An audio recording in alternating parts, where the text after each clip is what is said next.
देखो जी, वो तो पॉलिटिक्स है। बीजेपी वालों ने अपना कैमरे लगा मतलब वो राजनीति कर रहे हैं सत्येंद्र जैन मस्त कैमरे हमने लगा रखे हैं, पिक्चर थोड़ा लगा रखी है उसके अंदर भैया। भैया वो तो बैठा हम दो तो एक्टर तो अरे भैया, अरे एक्टर तो सत्येंद्र जैन है ना, उसका किसके कहने पे मसाज करवा रहा था वो? केजरीवाल फ्री में शराब बांटते हैं। फ्री में बांटी नहीं है शराब। अच्छा, फ्री में बिल्कुल शराब बांटी आपको नहीं है। मिली नहीं होगी एक भैया। सेकंड, मैं पीता नहीं हूँ पहले। हाँ, तो यही मैं दिखाता हूँ। बात मैं ये बिल्कुल होती है। देखो ये शराब के अच्छा ठीक है सर। अरे काम और शराब सारी चीजें हैं। पांडवनगर से निकलने का एग्जिट पॉइंट पे शराब का ठेका था। मैं यहाँ जॉब करता हूँ। पांडवनगर जब घुसो आप शाम के टाइम में तो इतनी लंबी लाइन यहाँ तक, डी पार्क तक। अरे सब कुछ फ्री कर दिया, यहाँ पे मौत भी फ्री कर दी है। घर बैठे मौत दे रहे हैं, ये फ्री तो है। फ्री पानी दे के आपको, गंदा पानी दे के मौत फ्री है। और जब उस डेवलपमेंट का आप क्या करेंगे मैडम, जब आदमी मर ही जाएगा। मान लीजिए इसको सिंगापुर बना दें आप, और कल मैं हुई नहीं तो सिंगापुर का क्या करूंगा मैं? नमस्कार, आप देख रहे हैं द न्यूज, आपके साथ मैं सृष्टि मिश्रा। आपको बता दें, लगातार एमसीडी चुनाव को लेकर जिस तरीके से सरगर्मियां तेज हैं, तमाम पार्टियां, बीजेपी हो या आम आदमी पार्टी, यही दावे कर रही है कि एमसीडी में उनकी सरकार आने वाली है। लेकिन हम आम जनता से उनकी राय लेंगे कि आखिर जनता का इरादा क्या है, जनता किस पार्टी पर अपना भरोसा करती है। और आज जहां मौजूद है वो है दिल्ली के पांडव नगर थाना क्षेत्र में, और यहाँ की जनता क्या कर रही है आपको जानकारी ये भी देते चले कि ये जो इलाका है, यहाँ से मनीष सिसोदिया के भतीजे चुनाव लड़ने वाले हैं। देखने वाली बात होगी जनता आखिर क्या कह रही है। हमारे साथ कुछ लोग मौजूद हैं, चलिए जानते हैं कि आखिर आम जनता क्या कहती है। केजरीवाल ये कहते हैं देश में आखिर दिल्ली की जनता सबसे पहले जो है वो पहले कहते हैं कि दिल्ली की जनता जो मुझे भाई समझती है और पूरा देश मुझे कट्टर ईमानदार समझता है। इस पर आपकी क्या राय है और क्या लगता है एमसीडी में किसकी सरकार? मेरे को तो ये लगता है कि जो कट्टर ईमानदार की छवि कहता है, मैं तो कहता हूँ वो आम आदमी पार्टी नहीं, वो भ्रष्टाचार पार्टी उसका नाम होना चाहिए। और इतिहास में, भारतीय राजनीति के इतिहास में सबसे भ्रष्ट पार्टी आज की डेट में अरविंद केजरीवाल की आम आदमी पार्टी है। और निश्चित तौर पे बीजेपी कम से कम 170 सीट दिल्ली की एमसीडी चुनाव में जीत के आएगी और प्रचंड बहुमत से सरकार बनाएगी। और जो ये विजय सिसोदिया, सोनू सिसोदिया जो उसके भतीजे हैं, ये तो निश्चित तौर पे देखो आज तक कभी घर से बाहर नहीं निकले, एक मनीष सिसोदिया के नाम का क्रेडिट ले रहे हैं। तो निश्चित तौर से दिल्ली की पांडवनगर वार्ड की जनता उनको नापसंद करेगी, ये हम मानते हैं। और यहाँ पे कमल का फूल खिलेगा। और हमारा प्रत्याशी जो है, ये जो बीजेपी का प्रत्याशी है, हम निश्चित तौर पे उनको उनको हम देखना चाहेंगे और वही जीतेंगे, ये हमारा मानना है। सर, ये मनीष सिसोदिया के भतीजे का इलाका है। आपसे मैं जानना चाहूँगी आप कहाँ रहते हैं यहाँ पर, और जिस तरीके से आपने नोटिस किया होगा काम कैसा रहा है, क्या मनीष सिसोदिया के जो भतीजे हैं उन पर जनता भरोसा कर रही है इस बार? बिल्कुल नहीं करेगी। मैं तो ये कहता हूँ, एक डिप्टी सीएम का भतीजा है, वो गाजीपुर मंडी के चेयरमैन भी रहे, वो मंडावली क्षेत्र में रहते हैं। तो हमारा भी मंडावली क्षेत्र में कभी आना जाना होता है। आप वहाँ देखिए, मैं ये मानता हूँ कि मंडावली की जनता नरक का जीवन जी रही है, क्योंकि एक जो है पीडब्ल्यूडी मिनिस्टर भी मनीष सिसोदिया है। आप उसकी कॉन्स्टिट्यूंसी में जाइए, आप ये मेन पटवर्धन रोड को देखिए, उसकी क्या दशा है, क्या दुर्दशा है। तो जब डिप्टी सीएम रहते हुए ये नहीं करा, तो सोनू सिसोदिया अगर कल को जीत के आते तो वो क्या करेगा, और बुरा हसर इस वार्ड का होगा। इसलिए हम तो ये मानते हैं कि बीजेपी को ही जिताना चाहिए। बीजेपी को आपका समर्थन है। सर, आपका नाम क्या है? राजेश गुप्ता। राजेश जी, जिस तरीके से आपको पता होगा एमसीडी चुनाव होने वाले हैं, एक तरफ केजरीवाल कह रहे हैं कट्टर ईमानदार हैं और एमसीडी में वो आने वाले हैं, बीजेपी को झाड़ू से सफाया कर देंगे। आपकी क्या राय है? ईमानदारी तो मैडम रोज मीडिया में आ रही है। कभी 90 लाख रुपए की एक टिकट पार्षद लेवल की, अभी सुनने में आया था 2 दिन पहले मीडिया में दिखाया गया कि एक विधायक की पिटाई कर दी पब्लिक ने नहीं, उनके अपने कार्यकर्ताओं ने। तो अब उनके घर में जो चीज़ चल रही है, रोज़ की रोज़ कम से कम 1 हफ्ते से हुआ है शायद टिकट डिस्ट्रीब्यूशन को, और हर हफ्ते में हर रोज़ कोई एक नई न्यूज़ आती है कि साहब ऐसा हो गया। तो अब आप ये देखिए कि मैं तो ये सोच रहा हूँ कि अगर 90 लाख रुपए की टिकट पार्षद लेवल पे बेची है तो सांसद लेवल पे क्या करते होंगे? शायद हमारी तो इमेजिनेशन से भी ज़्यादा खतरनाक चीज़ होगी, पहली चीज़। दूसरा, ये लोग काम करने के लिए आए ही नहीं थे। इन्होंने तो सिर्फ ये सारी टेक्निक, इन्होंने तो कांग्रेस को पीछे छोड़ दिया कि करप्शन होता क्या है। ये तो अब कांग्रेस सोच रही थी क्या इतना पैसा कमा सकते थे हम। अब जेल के अंदर उनके जैन साहब बैठे हुए हैं, उनकी एक्टिविटीज़ आप सबके सामने देख रहे हैं। उन्होंने लंदन बनाने की बात की थी, थाईलैंड बना दिया उन्होंने। कह रहे हैं कि सत्येंद्र जैन को फंसाया जा रहा है, उनका वजन कम हो गया है, और बीजेपी ये कह रही है कि वजन बढ़ गया है और जेल में वीआईपी ट्रीटमेंट दी जा रही है। बीजेपी हम पर हमला कर रही है, इस पर क्या कहेंगे सर? वो हमला तो देखिए, अगर मान लीजिए कोई स्टिंग ऑपरेशन के थ्रू कोई चीज़ निकलती है, अब वो कोई कहे जी मेरा तो स्टिंग का राइट ही नहीं है सामने वाले का, क्योंकि लॉ में ये भी है कि प्राइवेसी चीज़ों को आप एक्सपोज नहीं कर सकते, तो इसका मतलब उसको एक्सपोज नहीं करना चाहिए। मेरा ये कहना है कि वो उस चीज़ को जस्टिफाई करें कि वहाँ पे ये सब चीज़ें हो क्या रही थी। अब मज़े की बात देखिए कि वो कह रहे हैं कि फिजियोथेरेपी दी जा रही थी, ठीक है ना, बिल्कुल ठीक बात है। अगर कोई बीमार होगा तो उसे फिजियोथेरेपी हॉस्पिटल में दी जाती है, पहला पॉइंट, ठीक है। दूसरा पॉइंट, फिजियोथेरेपी फिजियोथेरेपिस्ट देता है। एक व्यक्ति जो दे रहा था वो कैदी है, और किस चीज़ में कैदी है आपको मालूम है? वो एक बच्ची के बलात्कार के केस में कैदी है। तो ये तो बहुत बड़ी चीज़ है, ठीक है। इसका मतलब वो फिजियोथेरेपिस्ट है। तो ये अनजस्टिफाइड आंसर्स देना, मतलब बड़ा दुर्भाग्य है कि एक ऐसी पॉलिटिकल पार्टी भी हमारे देश में चल रही है जो इस तरीके की एक्टिविटीज़ में शामिल है। और वो, अब एक चीज़ और मैं कहना चाहूँगा, अभी कुछ दिन पहले तक, 6 महीने पहले तक जो है सत्तारूढ़ थी बीजेपी, अब बीजेपी सत्तारूढ़ नहीं है। पिछले साल तक एक ही बात सामने आती थी, कह रहे जी हमने 10 दिन के अंदर डेंगू ठीक कर दिया। ये डाटा के बेस पे बोल रहा हूँ। आज डेंगू के सबसे ज़्यादा केसेस आ रहे हैं। अब बीजेपी उस समय एमसीडी में नहीं है और सारे ज़्यादा केसेस आ रहे हैं, तो पूरा सिस्टम आपके पास था। केजरीवाल जी तो अभी मुख्यमंत्री हैं, तो अब इस बार डेंगू क्यों बढ़ गया? क्योंकि बीजेपी तो सत्तारूढ़ नहीं है इस समय। और 15 साल में, जो पिछले 3-4 साल के अंदर जब डेंगू कंट्रोल हुआ, जब बीजेपी वालों ने कंट्रोल कर लिया, तो उसको अब उस समय क्रेडिट लेने की लड़ाई है। तो क्रेडिट के अच्छा टैग मास्टर है, मैं इतना ही कहूँगा। ठीक है सर, आपकी क्या राय है? एमसीडी में चुनाव में जो केजरीवाल है वो कह रहे हैं कि 15 साल से बीजेपी ने काम नहीं किया है, और दिल्ली की जनता केजरीवाल को अपना भाई कहती है। आखिर मैं आपसे जानना चाहूंगी, आप भी दिल्ली की जनता है, दिल्ली की जनता क्या कह रही है सर? दिल्ली की जनता तो यही कह रही है कि केजरीवाल के जो काम है जो सब दिखाई दे रहे हैं, और जिस तरह से ये घोटाले हो रहे हैं, सत्येंद्र जैन अंदर है, वो सबको दिखाई दे रहे हैं। और आज वहाँ भी गुजरात में भी कई घोटाले पकड़े गए हैं, इसलिए इतनी जनता बेवकूफ़ नहीं है, दिल्ली की जनता समझदार है। सर क्या लगता है, एक तरफ केजरीवाल कह रहे हैं कि बीजेपी हमला कर रही है, राजा महाराजाओं के साथ दिल्ली पर हमला कर रही है, और केजरीवाल को देखना नहीं चाह रही है, लेकिन केजरीवाल को जनता देखना चाह रही है। इस पर क्या कहना है? केजरीवाल जी बहुत अच्छा काम कर रहे हैं हमारे इधर, मुख्यमंत्री में भी और एमसीडी में भी इस बार हमारी झाड़ू ही आएगी, ठीक है जी। क्योंकि मैंने देखा है 5 साल में निगम पार्षद पूर्व गोविंद अग्रवाल जी ने 1 रुपये का काम नहीं किया ज़िंदगी में। सर इस पर आपका क्या कहना है? कहीं भी काम कह रहे गोविंद जी ने काम नहीं किया। बी ब्लॉक में कहीं भी चले जाओ। नहीं, रुक जाइए, पहले मेरी बात सुनिए। आपके विधायक नितिन त्यागी जी ने यहाँ पे क्या किया? आप नहीं, आप गली में नहीं, यहाँ बताइए। अरे यहाँ एक एक करके बहुत अच्छा काम करते हैं नितिन भैया ने, ठीक है। अभय वर्मा जी 2 साल हो गए, ठीक है जी, पूछ लो जी, अभी तक घर से बाहर निकले हैं? कह रहे घर से बाहर नहीं निकले। देखिए, वो तो चश्मे का खेल है मैडम, चश्मे का खेल है। इन्हें नितिन त्यागी, और आज इनसे दिखाई देंगे।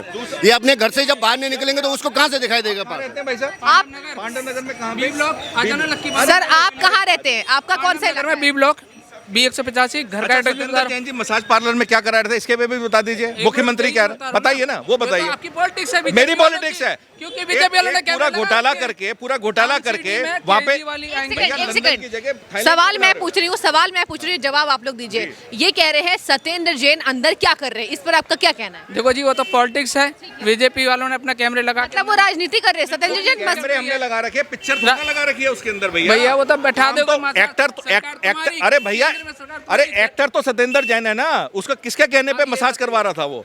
और ठीक है सर, मैं आप दोनों से ही सवाल करना चाहूंगी। एक तरफ सत्येंद्र जैन के वकील कह रहे हैं कि उनका वजन कम हो गया है, लेकिन उनका वजन बढ़ा है, और हमने एक वीडियो देखा, आखिर कैमरा झूठा नहीं है, कैमरे पे ये हम देख रहे हैं कि वो ड्राई फ्रूट्स और फल खा रहे हैं। अगर वो जेल में है, सजा काट रहे हैं, तो आपको क्या लगता है? आप आम जनता है, मैं आपसे जानना चाहूंगी एज अ जर्नलिस्ट, क्या लगता है आम जन या फिर मंत्री अगर जेल में है तो उन्हें मजे लेने चाहिए या फिर जेल की सजा काटनी चाहिए? इस पर आपकी क्या राय है? जेल में ले हैं, सजा काट रहे हैं, कोई बात नहीं। उन जो करप्शन में फंसे हैं, कोई बात नहीं, हम इस चीज़ के लिए एग्री हैं, कोई बात नहीं। मगर ये जो है वीडियो वायरल होती है, सही नहीं है, ये वीडियो सही नहीं है सर। हाँ। नहीं, वो ये कह रहे हैं कि जेल में सजा काट रहे हैं, वो ठीक है, लेकिन बाहर पब्लिक के सामने नहीं आना चाहिए कि वो अंदर क्या मजे ले रहे हैं। ये इस तरीके से किसी व्यक्तिगत लाभ के चक्कर में लोगों को भूल गए। ये लोग समझ नहीं पा रहे कि इनके साथ क्या, ये आम जनता है और बिल्कुल है, इनको आंखों पे शेड डाल दिया गया है। सर कह रहे हैं कि आम जनता जो है वो नकाब पहन रही है, इस पर क्या कहेंगे? ये गलत है, ठीक है जी। हमारे को बता रहे हैं, हमारे को बीजेपी में इस बार कोई भी काम नहीं किया है। 15 ने काम नहीं किया। ठीक है महिलाएं, ठीक है आपसे भी राय लेंगे। ठीक है, कुछ महिलाएं हमारे साथ मौजूद हैं, काफी मैं देख रही हूँ दिलचस्पी दिखा रही है। क्या लगता है आंटी, एमसीडी में केजरीवाल को देखना चाह रही है या फिर बीजेपी वाले? केजरीवाल। ठीक है, आपका क्या नाम है? केजरीवाल। आपका क्या नाम है? मैम मेरा नाम सरिता है। मैम अभय वर्मा जी को उन्होंने काम किया, अभय वर्मा जी ने। हाँ मेरे बहुत काम हुआ, और मेरे नहीं और लोगों के भी हुआ, ऐसी बात नहीं है, किया उन्होंने। वो भी आते हैं। अभी हमारे कुछ पेंशन वगैरह का कुछ हुआ था मैटर, उसको उन्होंने सॉल्व किया। अभी कल जस्ट मेरा आधार, वो एक्चुअली ऐसा था राशन कार्ड पे नाम नहीं आ रहा था, उसको भी उन्होंने सॉल्व किया। उनके जो पीए हैं उनका नाम है हरिशंकर जी, उन्होंने काम किया, वो करते हैं काम, ऐसी बात नहीं है। चलिए और राय लेते हैं, आखिर आम जनता क्या कह रही है। यहाँ पर जो है वो तलखियाँ तेज हो गई हैं। सर आपका क्या नाम है, कहाँ से आए? My name is Prakash. Ma'am मैं ये कहना चाहूँगा, जो केजरीवाल ने जो करा है मैम अभी तक, फ्री का जो शराब जो बांटी है, इतने लोग मरे हैं इसमें, पहली बात तो मैं जो राय दे रहे थे थोड़ी देर पहले, मैं उनसे बोलना चाहूँगा ये सब ठीक है मैम फ्री का शराब जो बांटा है और इतने लोग मर गए हैं, people have lost their lives. So now what I want to say to you, BJP तो चाहती है कि सही काम करने के लिए, बीजेपी ही सरकार को मैं चाहूँगा कि वही आनी चाहिए मैम। कह रहे केजरीवाल फ्री में शराब बांटते हैं? फ्री में बांटी नहीं है शराब। अच्छा, फ्री में बिल्कुल शराब बांटी आपको मिली नहीं होगी। एक सेकंड, मैं पीता नहीं हूँ पहले। हाँ, यही मैं कहता हूँ। बात ये बिल्कुल होती है। देखो ये शराब के, अच्छा ठीक है सर। अरे काम और शराब सारी चीजें हैं। पांडवनगर से निकलने का एग्जिट पॉइंट पे शराब का ठेका था। मैं यहाँ जॉब करता हूँ। पांडवनगर जब घुसो आप शाम के टाइम में, तो इतनी लंबी लाइन यहाँ तक, डी पार्क तक। आपका वीडियो है। ये एक सेकंड, कह रहे वीडियो है। मेरी बात तो सुनो, जितने लोग ये लोग इतने बड़े फर्जीवाल हैं, इन्होंने हर जगह चेले पाल रखे हैं। किसके लिए? 500 रुपया दे दिया, 1000 रुपया दे दिया। इनकी औकात ही इतने बिकने की। और ये बिके हुए लोग समाज का इतना विकृति समाज में पैदा कर रहे हैं। आप जब घूमिएगा, लोगों का दर्द देखिएगा शराब के टाइम में। वो तो धन्यवाद हो एलजी का, जिसने शराब नीति को बंद कर दिया। नहीं तो ये हाल होता कि हर घर में शराब का दुकान होता, और दिल्ली को शराब टूरिज्म के नाम से जाना जाता। ये दिल्ली को शराब में डुबा रहे केजरीवाल, आप क्या कहेंगे? नहीं डुबा रहे थे। अच्छा कोई बात नहीं, मैं एक सवाल आपकी तरफ से मैडम पूछना चाहता हूँ इनसे कि यमुना जी पे भी कुछ कह दीजिए। आइए, यमुना जी पे तो आपके पिछले ना सब कुछ मोदी जी कर देंगे, सब कुछ बीजेपी कर देगी, तो केजरीवाल जी क्या टैग लगाने के लिए आएंगे? आप मुझे डेंगू। अच्छा सर सुनिए, सर क्या किया इस बार? सबसे ज्यादा मरीज हो रहे हैं। आपको पता है कितने मरीज इस वक्त हॉस्पिटल के अंदर हैं? और जब बीजेपी के लोग काम कर रहे थे, पार्षद काम कर रहे थे, तब ऐसे करके केजरीवाल, अरे बकवास क्या कर रहे हैं? अखबार में डाटा देखो ना, कितने लोग करे। क्या दिखाओ? अच्छा चलिए डेटा की बात करेंगे बाद में। मैं अपनी वाइफ को ले आने के लिए मैम बहुत डरता था ऐसे। ठीक है, वो तो अब निकल गया। पांडव नगर इलाके में और जानते हैं कि आखिर आम जनता क्या कह रही है। एक तरफ केजरीवाल दमखम भर रहे हैं कि आने वाले एमसीडी चुनाव में, एक तरफ बीजेपी कह रही है कि हमने काम किया। आम जनता की क्या राय है, उनसे बातचीत करते हैं। सर आपका क्या नाम है? मेरा नरेश कुमार शर्मा। नरेश जी, क्या लगता है एमसीडी में किसकी सरकार? बीजेपी की सरकार। बीजेपी की आएगी। बीजेपी ने काम अच्छा किया। बिल्कुल किया है। केजरीवाल कह रहे हैं कि बीजेपी फर्जी है। फर्जी तो है ही है। आप देख रहे हो सदन जैन, उसका जैन, वो देखो सारी चर्चा आप देख ही रहे हो। आपके मीडिया से ही आ रहा है, मैं तो नहीं दे रहा, तो आएगा तो वहीं से ना। मतलब जनता जानती है कि केजरीवाल के जो मंत्री हैं वो फंसे हुए हैं, तो आपका समर्थन बीजेपी को है। बीजेपी के कौन कौन से काम अच्छे लगते हैं? सारे काम अच्छे हैं, देश से लेके विदेश से लेके हर काम बढ़िया चल रहा है। ठीक है, कोई दिक्कत नहीं है, कोई दिक्कत नहीं। समर्थन बीजेपी को एमसीडी में जिताने वाले? बिल्कुल जिताने वाले हैं। ठीक है सर, समर्थन है हमारा पूरा है। तो क्यों केजरीवाल क्यों कह रहे हैं कि बीजेपी हम पे अटैक कर रही है, हमला करवा रही है? जानते हैं कि बीजेपी हारने वाली है। एक बात बता, झूठ बोल रहा है। जो आदमी झूठ बोलता है तो झूठ ही बोलेगा। वो आप खुद ही दिखा रहे हो, चैनल पे आ रहा है, फ्रूट खा रहा है, वो खा रहा है, ये खा रहा है। मैं दे रहा हूँ फ्रूट, क्या है वो केजरीवाल ले रहा है। केजरीवाल कहते हैं दिल्ली की जनता मुझे सिर पे बिठाती है, मुझे भाई मानती है। वो तो जो मर्जी बोले, मैं भी बोलूँगा मुझे भाई मानती है। झूठ तो झूठ ही है, झूठ परोसा जाएगा तो झूठ ही मिलेगा। ठीक है। यहाँ कुछ लोग मौजूद हैं जो ये कह रहे हैं कि जिस तरीके से केजरीवाल ये दावे करते हैं कि हम फ्री बिजली देते हैं, चलिए जानते हैं कि आखिर जनता क्या सोचती है और आखिरी सच्चाई क्या है, जमीनी स्तर पर इसकी क्या सच्चाई है। सर आप दावे कर रहे थे कि केजरीवाल जो है वो फ्री कुछ नहीं करते, इस पर आप क्या खुलासा करते हैं? मैं यही बताना चाह रहा हूँ मैडम, फ्री की एक बातें चल रही हैं। अब मैं आपके सामने क्लैरिफिकेशन देना चाहता हूँ। ये सारा का सारा बिल आप दिखाइए, इसमें मैडम आपको क्या दिख रहा है कि यहाँ पे यूनिट ऑफ कंजम्पशन दिखाई देती है। कितना लिखा हुआ है? आप कैमरे पे दिखाइए, मैं चाहूँगी। ये कितना लिखा हुआ है? 0। और बिल कितना है मैडम? 1970 रुपये का। दूसरी चीज़ आपको एक बहुत बढ़िया बात बताने वाला हूँ, किसी को पेंशन नहीं मिल रही है। दिल्ली सरकार ने हैंडीकैप्स की पेंशन और महिलाओं की विडोज़ की पेंशन बंद की हुई है। अब एक बहुत बढ़िया स्कैंडल आपको दिखाने जा रहा हूँ।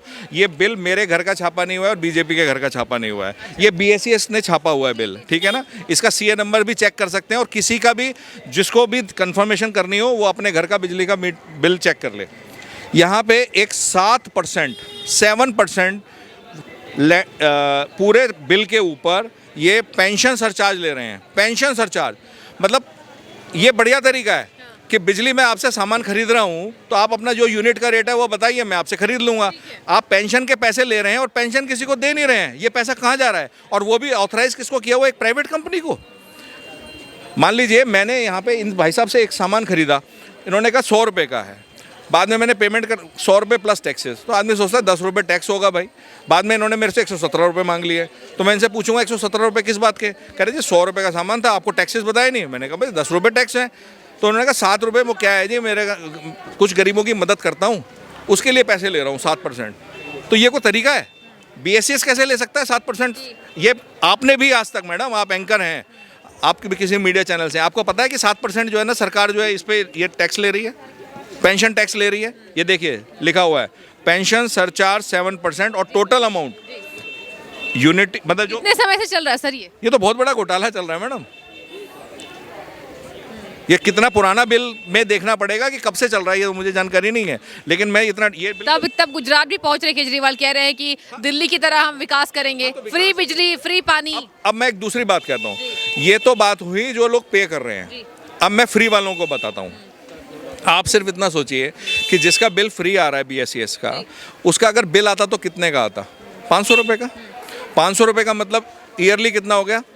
6000 रुपये। और साल का कितना हो गया? वो 5 साल का कितना हो गया जो इनका टेन्योर होगा? 30,000 रुपये। 30,000 रुपये का बेनिफिट देगा तो कोई भी सोचेगा कि भाई मेरे को 30,000 रुपये का बेनिफिट हो रहा है, मैं उसकी बात को बड़ी करता हूँ।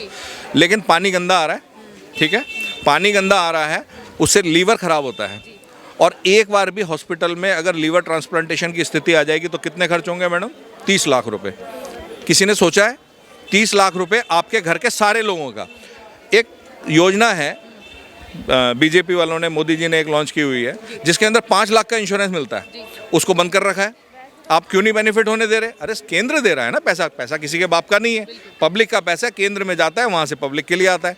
तो आप दे दो ना वो योजना, क्यों नहीं देना चाहते? क्यों व्यक्तिगत है? हमने हॉस्पिटल बढ़िया कर दिया, ये कर दिया, ये सारी स्थितियाँ। वो दावे करते हैं कि दवाइयाँ फ्री कर दी, अरे सब कुछ फ्री कर दिया, यहाँ पे मौत भी फ्री कर दी है, घर बैठे मौत दे रहे हैं, ये फ्री तो है। फ्री पानी दे के आपको, गंदा पानी दे के मौत फ्री है। और जब उस डेवलपमेंट का आप क्या करेंगे मैडम, जब आदमी मर ही जाएगा? मान लीजिए इसको सिंगापुर बना दें आप, और कल मैं हुई नहीं तो सिंगापुर का क्या करूंगा मैं? तो यहाँ से एक बहुत बड़ा मैसेज है जो पब्लिक को पता होना चाहिए। अभी लड़ाई क्या रह जाती है अल्टीमेटली? व्यक्तिगत। कौन है जी? सोनी सिसोदिया जी लड़े हैं, कुछ उसके चाहने वाले होंगे, कुछ उसकी कास्ट के होंगे। यहाँ से कौन लड़े हैं जी? यशपाल जी लड़ रहे हैं, फलाने लड़ रहे हैं। उनका ये चुनाव आखिरी में यहाँ तक सीमित रह जाता है, लेकिन असली मुद्दा तो भूल ही जाते हैं पब्लिक। लेकिन जो पब्लिक वोट दे रही है उसको ये पता है, इसलिए 210% कोई कुछ भी कहता रहे, ये वोट मोदी जी को जाएगा। और ये फ्रॉड है। बात ये नहीं है, जब ये आए थे ना सत्ता में, तब जो बातें कही थी ठीक कही थी, इसलिए पब्लिक ने वोट दिया था। लेकिन ये नहीं पता था। मैं आम आदमी हूँ। बिल्कुल ठीक बात है। ब्रोशर अच्छा था, मटेरियल खराब था। लोगों ने ब्रोशर पे वोट दे दिया, मटेरियल खराब निकला। ठीक है, इनका कहने का मतलब है जिस तरीके से ये कह रहे हैं, जिस तरीके इन्होंने दावे किए कि जिस तरीके से वो दावे करते हैं कि बिजली फ्री है, लेकिन कहीं ना कहीं दिल्ली की जनता जूझ रही है आम समस्याओं से। और हमने आपको जिस तरीके से ये ज़मीनी स्तर पर सच्चाई दिखाई है वो है पांडव नगर इलाका, जहाँ से मनीष सिसोदिया के भतीजे इस बार चुनाव लड़ने वाले हैं। और जिस तरीके से ये हमने नहीं, आम जनता ने बताया है कि आखिर यहाँ की परिस्थितियाँ क्या है, आखिर लोग कितनी समस्याओं से जूझ रहे हैं, तो ये जनता को तय करना होगा कि MCD चुनाव में जनता किस तरफ जाती है। फिलहाल बहुत शुक्रिया आपका बातचीत करने। सर बहुत धन्यवाद। Thank you madam, thank you.